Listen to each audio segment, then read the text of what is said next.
शहर की इस भागदौड़ भरी जिंदगी में हम अक्सर उन लोगों को भूल जाते हैं जो हमारे सबसे करीब होते हैं। मेरा नाम कबीर है और मैं पिछले 15 सालों से इस पुराने सरकारी डाकखाने पोस्ट ऑफिस में काम कर रहा हूँ। यहाँ रोज हजारों खुशियाँ और गम लिफाफों में बंद होकर आते हैं। लेकिन एक शाम जब मैं स्टोर रूम की पुरानी फाइलों की सफाई कर रहा था तो अलमारी के पीछे एक गहरा सन्नाटा मिला।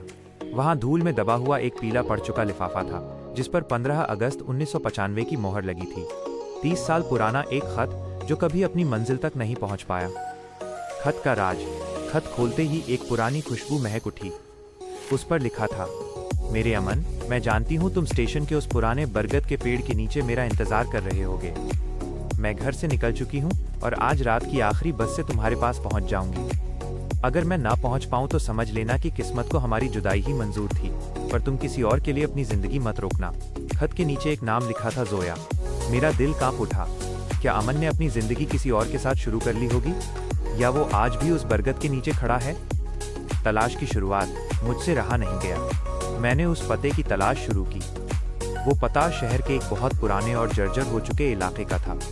वहां पहुंचकर मैंने देखा कि वक्त ने सब कुछ बदल दिया था, लेकिन एक मकान की बालकनी में आज भी एक बूढ़ा शख्स बैठा सड़क की तरफ टकटकी लगाए देख रहा था।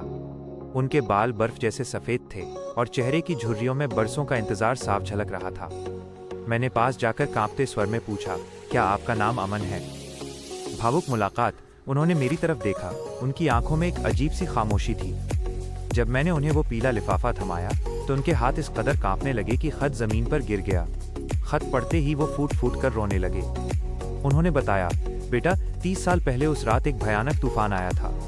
बस का एक्सीडेंट हो गया था और मुझे लगा कि जोया ने मुझे छोड़ दिया, या शायद वो आना ही नहीं चाहती थी। मैं हर दिन इस बालकनी में बैठता था कि शायद वो एक बार लौट आए और कहे कि उसे देर हो गई।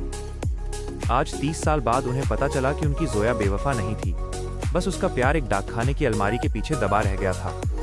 क्लाइमैक्स और अंत। उस शाम अमन साहब की आंखों में आंसू तो थे, पर एक सुकून भी था। उन्होंने मुझसे कहा, शुक्रिया बेटा, आज कम से कम मैं चैन से मर तो सकूंगा कि वो मुझसे प्यार करती थी।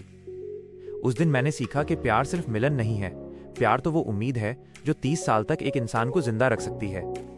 मैंने वो खत उन्हें सौंप दिया और वापस आ गया, ये सोचते हुए कि न जाने और कितने अनकहे खत आज भी अपनी मंजिल ढूंढ रहे होंगे।